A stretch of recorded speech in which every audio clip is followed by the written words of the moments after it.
বাংলাদেশের কেন্দ্রস্থলে অবস্থিত প্রাকৃতিক দুর্যোগ মুক্ত এ দেশে পুরনো ১৯ জেলার একটি রত্নপ্রসবিনী টাঙ্গাইল। এই ঐতিহ্যমণ্ডিত জেলার গৌরব করার মতো অনেক কিছুই ছড়িয়ে ছিটিয়ে আছে এর বিস্তীর্ণ ভৌগোলিক অবস্থানে।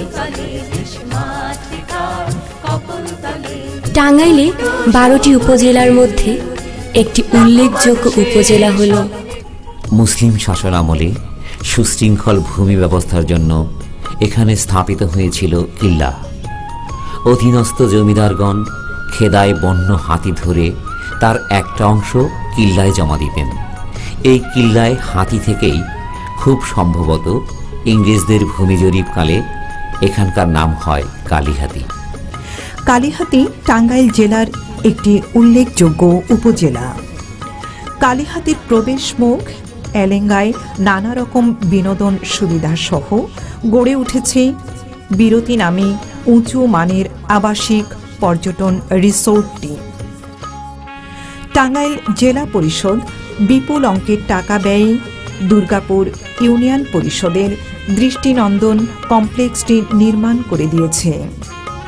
এর ফলে প্রত্যন্ত এলাকার মানুষ প্রয়োজনীয় নানা তথ্য উপাত্ত পেয়ে দারুণভাবে উপকৃত হচ্ছেন।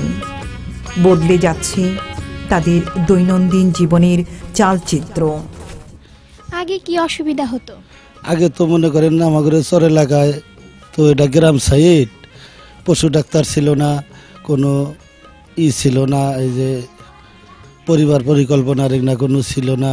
তারপরে পুকুর চাষ করতাম, এরকম কোনো প্রশিক্ষণ দেওয়ার মতো ছিল না, স্বয়ং সম্পন্ন হয়েছে আর কি। অর্থাৎ আপনাদের এলাকাবাসী অনেক উপকৃত হয়েছে। অনেক উপকার হয়েছে। কালীহাতি উপজেলার এক অনন্য ঐতিহাসিক নিদর্শন কদিম হামজানি জামে মসজিদ। 1096 বঙ্গাব্দে আরব বংশোদ্ভূত আধ্যাত্মিক সাধক করম আলী শাহ ও ফুলচাঁদ শাহ এই মসজিদটি নির্মাণ করেন। প্রাচীনত্ব ও নির্মাণশৈলীর অভিনবত্বে এটি নিঃসন্দেহে বাংলার গৌরব। কিন্তু সংস্কারের অভাবে এই ঐতিহাসিক স্থাপনাটি আজ ধ্বংসের দ্বারপ্রান্তে।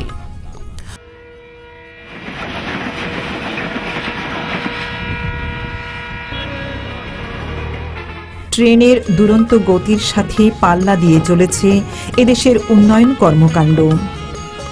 সে ধারাবাহিকতারই এক অবিস্মরণীয় কীর্তির স্মারক এই সদ্য নির্মিত Bangabandhu textile engineering college. Kalihati সদর একটি সুন্দর শহর, খ শ্রেণীর পৌরসভা, রয়েছে নানা নাগরিক সুযোগ সুবিধা। আমাদের মহান মুক্তিযুদ্ধের বীর শহীদ শফিউদ্দিন সিদ্দিকীর স্মৃতিকে ধরে রাখতে টাঙ্গাইল জেলা পরিষদ কালীহাতি সদরে তৈরি করেছে এই সুউচ্চ তোরণটি। পথচারীরা নমিত দৃষ্টিতে যখন তোরণটি দেখেন, তাদের মনের কোণে অবশ্যই উকি দেয় বাঙালির অপূর্ব বীরত্ব গাথার সোনালী দিনের কথা। এই সুন্দর ও আধুনিক অডিটোরিয়ামটি টাঙ্গাইল জেলা পরিষদের অর্থায়নে নির্মিত হয়েছে। প্রাথমিকভাবে এর ব্যয় বরাদ্দ ছিল ৩ কোটি টাকারও উপরে। এই অডিটোরিয়ামটি নির্মাণের ফলে কালীহাতির সংস্কৃতিসেবীদের সংস্কৃতি চর্চার দ্বার উন্মোচিত হয়েছে। কথা বলছি কালীহাতি পৌরসভার মেয়র জনাব আনসার আলী সাহেবের সাথে। কেমন আছেন? খুব ভালো। টাঙ্গাইল জেলা পরিষদ আপনার এলাকায় কি কি প্রকল্প বাস্তবায়িত করেছে? টাঙ্গাইল জেলা পরিষদ কালীহাতি শফি সিদ্দিকী চত্বরে শফি সিদ্দিকী তোরণ নির্মাণ করেছেন। কালীহাতিতে একটি বিশাল অডিটোরিয়াম কাম কমিউনিটি সেন্টার নির্মাণ করেছেন। আরও অন্যান্য প্রকল্প, উন্নয়নমূলক প্রকল্প গ্রহণ করেছেন। এতে এলাকাবাসী কিভাবে উপকৃত হচ্ছে বলে আপনি মনে করেন?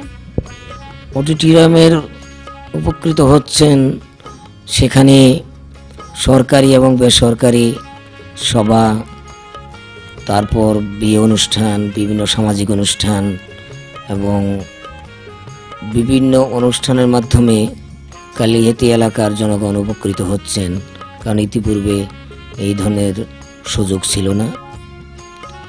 বর্তমান সরকারের সময়ে উপজেলা পরিষদের মাধ্যমে এই অডিটোরিয়াম নির্মাণ হওয়ার কারণে জনগণ উপকৃত হচ্ছে। আপনাকে অসংখ্য ধন্যবাদ। আপনাকে ধন্যবাদ।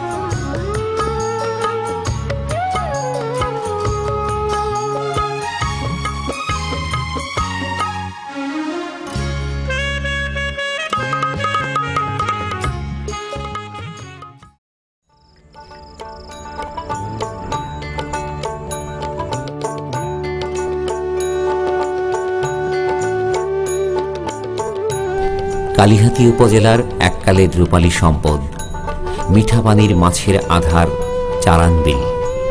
এই বিলের কই, মাগুর, শিং, বোয়াল, শোল ও রুই কাতলার কদর ছিল দেশ জুড়ে।